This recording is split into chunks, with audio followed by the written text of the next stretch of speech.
اور بخاری مسلم نے نبی صلی اللہ علیہ وسلم کے لیے کوئی عزت چھوڑی ہے؟ یہ صحیح بخاری چاپ دار احیاء التراث العربی،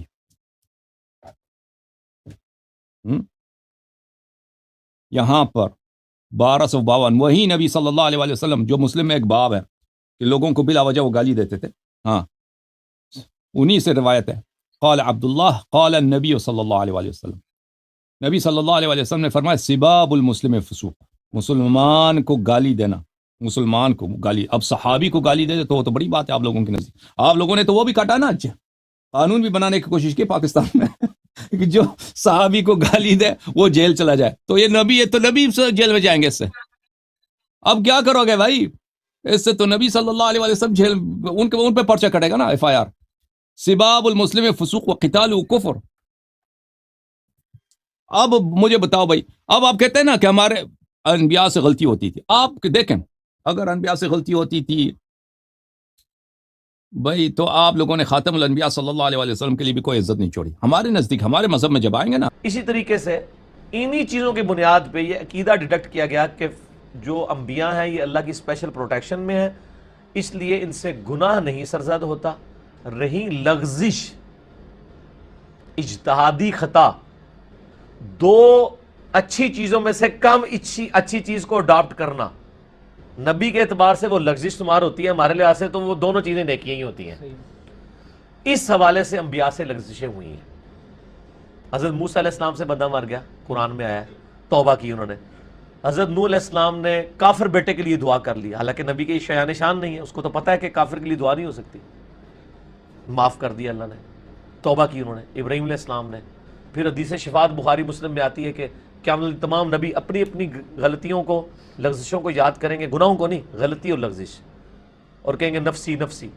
اور میں کہوں گا انا لہا انا لہا، اور وہ بھی کیوں کہ بخاری میں الفاظ ہے کہ حضرت عیسیٰ ابن مریم کہیں گے کہ جاؤ تم محمد رسول اللہ کے پاس، اللہ نے ان کی اگلی اور پچھلی لغزشیں معاف کر دی ہیں صلی اللہ علیہ وآلہ وسلم۔ عصمت انبیاء کا عقیدہ جو عوام الناس کو بتایا گیا وہ بالکل جعلی عقیدہ ہے۔ عوام الناس یہ سمجھتے ہیں کہ انبیاء روبوٹ ہیں، وہ غلطی کر ہی نہیں سکتے، ان کے اندر غلطی کا مادہ ہی نہیں ہے۔ سر اگر ان میں غلطی کرنے کا مادہ موجود نہ ہو اور وہ غلطی سے بچے تو یہ تو ان کا کمال ہی کوئی نہیں ہے۔ کمال تب ہے کہ مادہ بھی موجود ہو، اختیار بھی موجود ہو، اللہ کے خوف کی وجہ سے بچ جائے،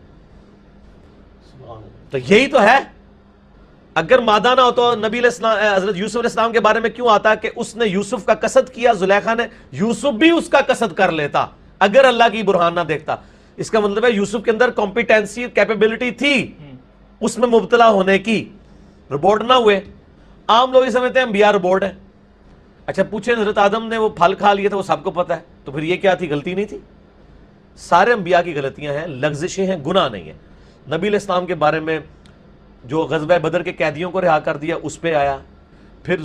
غزوہ تبوک پہ آپ نے جو منافقین کو بہانوں پہ چھوڑ دیا اس پہ آیا، پھر سورہ ال عمران میں تو بڑے سخت الفاظ ہیں۔ نبی علیہ السلام کی جو زبان سے دعائے ضرر نکل گئی تھی خالد بن ولید کے لیے کہ اللہ ایسی قوم کو کیسے ہدایت دے گا جنہوں نے اپنے نبی کا چہرہ جو خون سے رنگ دیا، صحیح مسلم میں آتا ہے، اور قرآن میں آیا کہ اے نبی آپ کو ان کا کوئی اختیار نہیں ہے، اللہ چاہے تو ان کو بھی معاف کر دیں، ٹھیک ہے نا؟ تو اس طرح قرآن میں بھی کئی ایک واقعات موجود ہیں جو بتا رہے ہیں کہ انبیاء سے لغزش ہوتی ہے،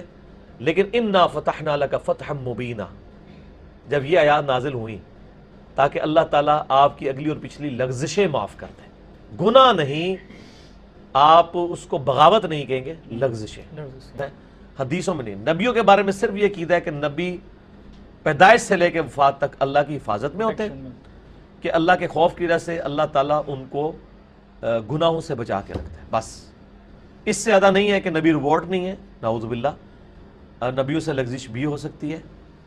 کئی لغزشیں قرآن میں ذکر ہوئی ہیں، میں نے بتا دی ہیں۔ معصومیت کا عقیدہ یہ نہیں ہے کہ نبی سے غلطی نہیں ہو سکتی، معصومیت کا مطلب ہے کہ نبی گناہ نہیں کر سکتے۔